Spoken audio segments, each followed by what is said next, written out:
So I grew up raised on Christian values, even attending a Catholic private school for a few years. I knew the prayers by heart before I understood the words. I could recite passages without ever believing them. Religion in my household wasn't strict. It was more like background noise. Crosses on walls, grace before dinner, church on holidays. God was something you acknowledged politely, like a distant relative you didn't really know. And despite all of that, I never truly believed in any of it. I believed in what I could touch, what I could prove, what made sense. Hell, I barely believed in ghosts, even though I was obsessed with them. As a kid, I spent hours online reading about hauntings, possessions, urban legends, anything that suggested the world had cracks in it. Not because I thought it was real, but because I wanted it to be. By the time I was 12, I was deep into the strange corners of the internet. Conspiracy forums, paranormal boards, stories written by people who swore they weren't lying. I treated them like fiction, but I read them obsessively. Something about those stories felt more honest than anything I heard in church. Then my family moved. The house wasn't old. That's what still bothers me. It wasn't some creaking Victorian nightmare or abandoned farmhouse. It was modern, clean, built sometime in the late 90s. White siding, neutral paint, suburban silence. The kind of place where nothing bad is supposed to happen. The first few weeks were fine, quiet, normal. But normal doesn't announce when it's leaving. It started with small things. Doors that didn't stay closed, footsteps when no one was home, lights flicking on and off. Not traumatically, just enough to make you second-guess yourself. My parents blamed wiring. I blamed imagination. Then, one afternoon, a woman knocked on our door. She was the previous owner. She said she'd forgotten to give us something, some old mail, I think. She stood awkwardly on the porch, eyes never quite meeting ours. As she handed the envelope to my mom, she hesitated. "Oh," she said, forcing a smile, "if you hear noises at night, don't worry. The house just does that." My mom laughed politely. I didn't. A few months later, I turned 15. For my birthday, a friend gave me something wrapped in cheap black paper. Inside was a spirit board. He laughed when I opened it, said it was a joke, a dare, something to mess around with. I didn't believe in it, but I didn't throw it away either. It sat under my bed for weeks before I touched it again. One night, when my parents were out and the house felt unusually still, I took it to the basement. I didn't light candles, I didn't chant. I just sat there, fingers resting lightly on the planchette, feeling stupid. I asked questions. Nothing happened. I put it away, annoyed more than anything. That's when things started changing.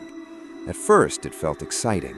Lights flickering, objects moving slightly, my dog refusing to go into the basement. I told myself it was coincidence, but deep down, I felt validated, like I'd finally scratched beneath the surface of something real.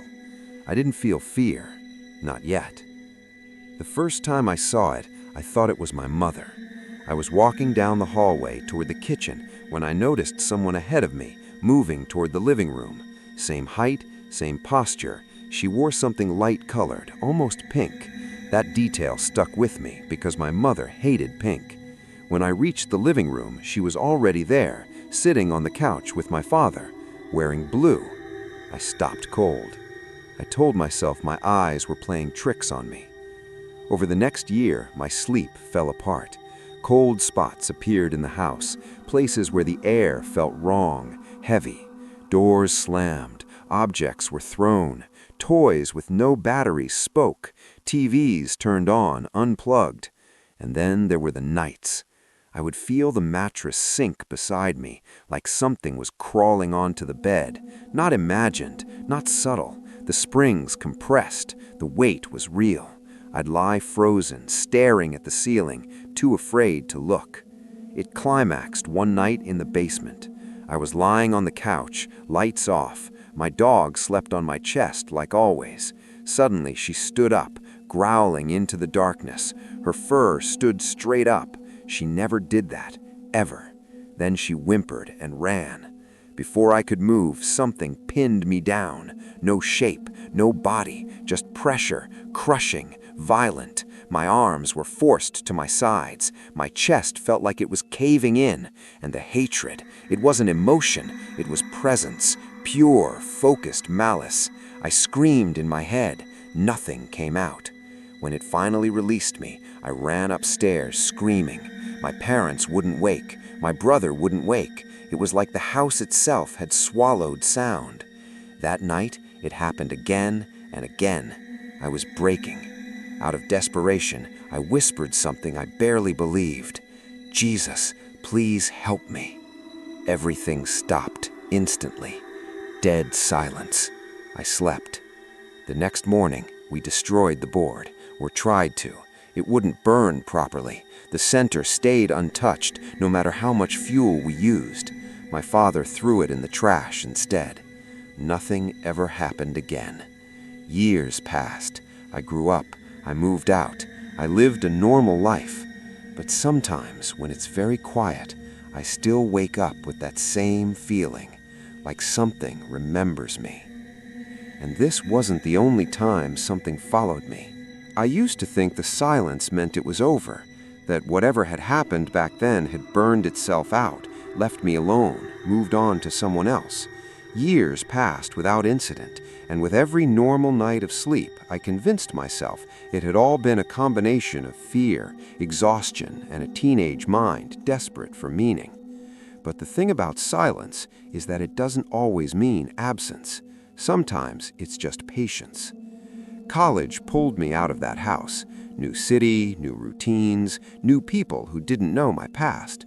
I didn't talk about it, not because I was ashamed, but because saying it out loud felt like reopening a door I'd worked very hard to seal shut.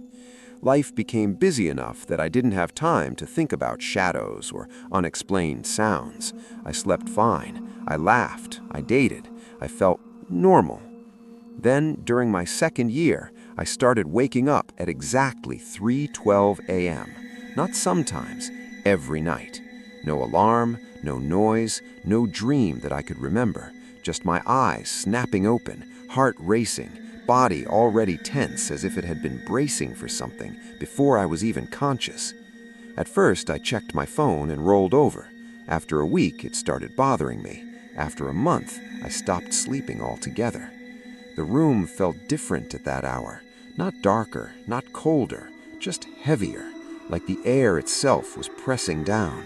I'd lie there, staring at the ceiling, listening to the hum of distant traffic and the shallow sound of my own breathing, waiting for something to happen. Nothing ever did, until one night I heard my name. It wasn't loud, it wasn't whispered, it was spoken casually, the way someone says your name when they already know you're listening. I sat straight up in bed. My roommate was asleep across the room, snoring softly. The door was locked. The hallway outside was quiet. I checked my phone. 3:12 a.m. I didn't respond. The next night, it happened again. Same time, same tone, same certainty. The third night, I answered. "What?" I said, my voice shaking despite my effort to sound annoyed. There was no reply. I moved out a week later. I told myself it was stress, too much caffeine, poor sleep habits, anything but what my gut was screaming. The new apartment was smaller, closer to campus, filled with noise and people. I slept on a couch for the first few nights, just to be surrounded by life. That helped, for a while. The next incident happened after graduation. I'd moved back home temporarily while job hunting. My parents had sold the old house years earlier. Different town, different walls, different memories. I told myself that if the house had been the problem, then I was safe now. One afternoon, while my parents were at work, I heard footsteps upstairs. Slow, measured, deliberate. I stood at the bottom of the stairs, listening. Step. Pause. Step. I called out, assuming someone had come home early. No answer. The footsteps stopped directly above me. I don't know why I went upstairs. I could have left, I could have waited. But there's something about fear that dares you to confront it. Like if you don't, it will grow teeth. Every room was empty. But when I turned back toward the stairs, I noticed something that made my blood run cold. The attic door was open. We never used the attic, ever. It was a narrow pull-down ladder kind, the type that sticks when you try to open it. I stood beneath it, staring up into the darkness, heart pounding so hard it made my ears ring. Then I heard breathing. Not heavy, not labored, just close. I ran. I didn't pack, I didn't lock the door. I got in my car and drove until the sun went down, and then kept driving. I stayed in a motel that night, staring at the ceiling, listening for footsteps that never came. For months after that, nothing happened again. I started to believe the pattern was broken. That belief shattered the night my friend Mark died. He was killed in a car accident. Drunk driver, wrong place, wrong time. We'd grown up together, shared secrets, shared fears. He knew about my past experiences, though he never fully believed them. He used to joke about it, call me the haunted one. The night after his funeral, I dreamed of him. He stood in my childhood hallway, smiling like nothing was wrong. "Why didn't you tell me?" he asked. "Tell you what?" "That it doesn't stop." I woke up gasping for air. My phone buzzed on the nightstand, a message from an unknown number. It read, "He finally knows." I changed my number the next day. The experiences became less frequent after that, but more intense when they happened. Not constant terror, not daily hauntings, just moments so precise, so personal, that they felt intentional. Like reminders. Years later, I met my wife. I didn't tell her everything at first, just vague stories, jokes about being afraid of the dark. She thought it was charming, harmless. She didn't see the way I avoided mirrors at night or refused to sleep without some kind of light on. The first time she experienced something, she tried to rationalize it. We were lying in bed when she felt someone sit down at the foot of the mattress. She laughed nervously and said it was probably just the bed settling. I didn't laugh, because I knew. A month later, she woke up with bruises on her arms, finger-shaped, dark, painful. She asked me if I had grabbed her in my sleep. I hadn't. The final incident happened after our daughter was born. She was 3 months old, sleeping in her crib. My wife and I were exhausted, taking turns getting up at night. One morning, I walked into the nursery and froze. The crib mobile was spinning. The music was playing. But the mobile didn't have batteries. I took my daughter out of the room and sat with her in the living room until the sun came up. That night, as I rocked her to sleep, I felt it again. That pressure, that weight, that presence standing just behind me. I didn't turn around. I didn't pray. I didn't scream. I held my daughter close and whispered the only thing I could think of. "You can't have her." The room went cold. Not metaphorically, physically, like someone had opened a door in winter. And then it was gone. It's been years since that night. Nothing else has happened. No voices, no footsteps, no pressure on the bed. But sometimes when my daughter laughs at something I can't see, when she waves at empty corners, when she tells me someone stands in her room at night, I wonder if it's really gone, or if it's just waiting. And that's the part that keeps me awake. Because after everything I've seen, everything I've felt, everything that's followed me from house to house, city to city, year after year, I still don't know. I used to believe that once something ends, it stays buried, that whatever happened to me in that house was an isolated event, an anomaly brought on by curiosity, youth, and bad decisions. For years, I told myself that growing up, moving on, and refusing to look back had sealed the door shut. But what I've learned is that doors don't always stay closed just because you stop knocking. In my early 20s, I moved out of state for college. New city, new apartment, new people. I made a point of avoiding anything paranormal. No forums, no stories, no curiosity. I didn't even like scary movies anymore. Fear felt expensive, like something I'd already spent too much of. The apartment was small, second floor, overlooking a parking lot that was always half empty. It was quiet in a way that felt comforting at first. No creaks, no whispers, no cold spots. Just the hum of traffic in the distance and the occasional footsteps from the unit above. For almost a year, nothing happened.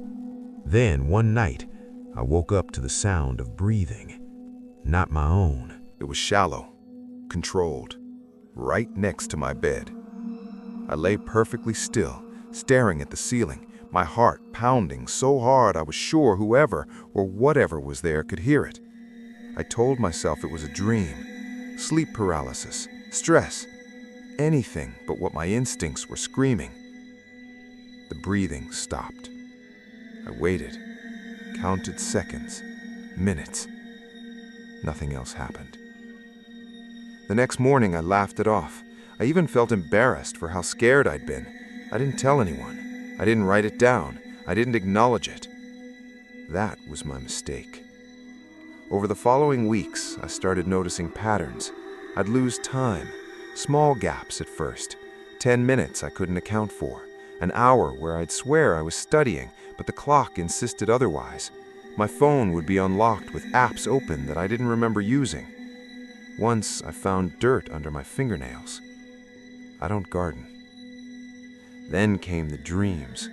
They weren't nightmares, not exactly. They were places, familiar ones. Hallways, basements, staircases. Always staircases, leading down, never up. And every time I had the overwhelming sense that I wasn't alone, but if I turned around, something bad would happen. So I never turned around. I started sleeping with the lights on again.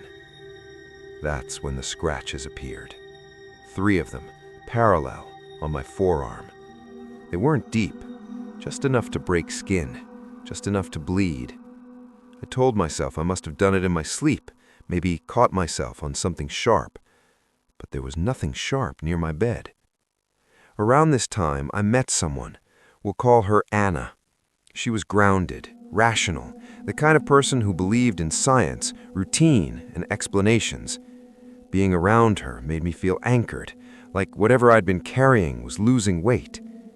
She stayed over one night. Sometime after midnight, she sat bolt upright in bed and whispered my name. I asked her what was wrong. She didn't answer. She was staring at the corner of the room, eyes wide, breath shallow. I asked again. This time she said, "Someone's standing there." I turned on the lamp. There was nothing. She started crying, full body shaking, saying she'd never seen anything like that before. Said it wasn't a shadow, wasn't a trick of the light. It looked at her, smiled. She didn't stay over again. After that, the activity became less subtle. Cabinets opened, doors closed. My reflection didn't always move when I did. Sometimes it lagged, sometimes it didn't blink when I blinked. Once, perching my teeth, I watched my reflection tilt its head slightly, as if studying me. I smashed the mirror. Glass everywhere, blood dripping from my hand. For the first time in years, I prayed. Not out loud, not formally, just a desperate internal plea. Things quieted again. Years passed. I graduated, moved again, better job, better place. I almost convinced myself that everything had finally stopped. Then my father died. We weren't particularly close, but grief does strange things to memory. Going through his belongings, I found something I wasn't meant to see. A journal. It wasn't a diary, it was a log. Dates, times, notes. Mentions of me. Mentions of my childhood house. Mentions of things watching. One entry stood out. He wrote that some things follow bloodlines, that curiosity opens doors, but inheritance leaves them unlocked. I felt sick reading it. I confronted my mother. She cried immediately. She told me my grandfather had experienced similar things, that his father had too. Night terrors, visions, unexplainable episodes that doctors couldn't diagnose, always starting in adolescence, always ending abruptly after some kind of spiritual intervention. No one talked about it. They thought silence was protection. That night, driving home, my car radio turned on by itself. Static. Then a voice. Low, calm, familiar. It said my name. I pulled over, heart racing, hands shaking. The radio went silent. At home, I didn't turn on the lights. I just stood in the doorway, staring into the dark, feeling the same sensation I'd felt years ago, like I was being evaluated, measured. I slept with every light on. The dreams returned immediately. This time they were clearer. I was standing at the bottom of a staircase. Behind me, something breathing. In front of me, a door I knew I wasn't supposed to open. In the dream, I opened it anyway. I woke up screaming. My phone was ringing. Unknown number. I answered without thinking. All I heard was breathing. Then a whisper. We never left. I changed my number the next day. I moved again. I stopped unpacking fully, as if part of me knew staying temporary was safer. Then came the final incident, the one that convinced me this wasn't coincidence, trauma, or imagination. I was visiting my brother. He has a son, 6 years old, bright kid, curious, always asking questions. That night, as I tucked him into bed, he asked me something I still can't explain. Why does the man stand behind you when you sleep? I laughed it off, asked him what he meant. He shrugged. He doesn't like when you talk about him. My blood ran cold. I asked him what the man looked like. He thought for a moment, then said, like you, but wrong. I slept on the couch that night. Around 3 a.m., I woke up unable to move. That pressure again, that hatred. But this time, I didn't panic. I prayed. Not out loud, not perfectly, just sincerely. The pressure lifted. I left before sunrise. I haven't seen my nephew since. I'm writing this now because something has changed. The silence feels different, not peaceful, anticipatory, like the quiet before a storm. I don't know if sharing this helps or makes it worse. I don't know if acknowledging it gives it power or takes it away. All I know is that some things don't end. They wait. And I don't know. I used to think that once you survive something like that, once it stops, once the house goes quiet, you're done. Like whatever it was, either got bored or lost interest. I thought surviving meant winning. That's not how it works. The years after the house were calm on the surface. College, jobs, relationships, normal things. I stopped researching the occult entirely. I stopped watching horror. I didn't even like being in dark rooms anymore, not because I was scared of the dark, but because silence started to feel heavier than noise. I told myself it was trauma. That was the word people used. Trauma explains everything without requiring answers. But trauma doesn't explain why the dreams started again when I turned 24. They weren't nightmares at first, not in the traditional sense. There was no monster chasing me, no screaming, no panic, just repetition. In the dream, I'd be standing in a place that felt familiar but wrong. A hallway that went on too long, a room that was shaped almost like a room but not quite. The geometry felt off, like the angles didn't agree with each other. And every time, without fail, there was a door. Not a scary door, just a door. I never opened it. I'd wake up before I could. The dreams came once a month at first, then once a week, then sometimes several nights in a row. Always the same place, always the same door, always that same feeling that something on the other side was aware of me standing there. I started waking up exhausted. My partner noticed first, said I talked in my sleep sometimes. Not words, just breathy sounds, like I was trying to speak without opening my mouth. One night she shook me awake. She asked who I was talking to. I didn't have an answer. The next incident happened during the day, which is why it scared me more than anything before it. I was at work, bright office, fluorescent lights, people everywhere. I was typing an email when my screen flickered, just once, quick enough that I almost missed it. But when it flickered, I saw something that wasn't my inbox.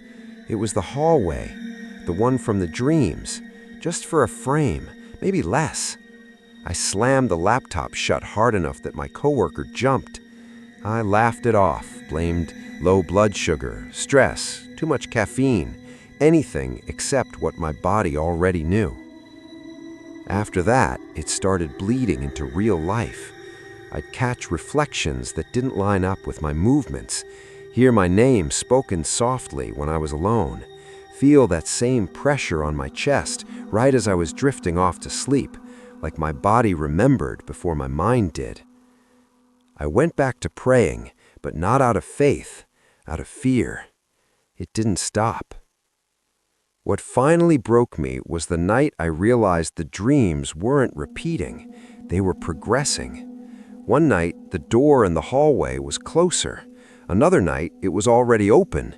I couldn't see inside it.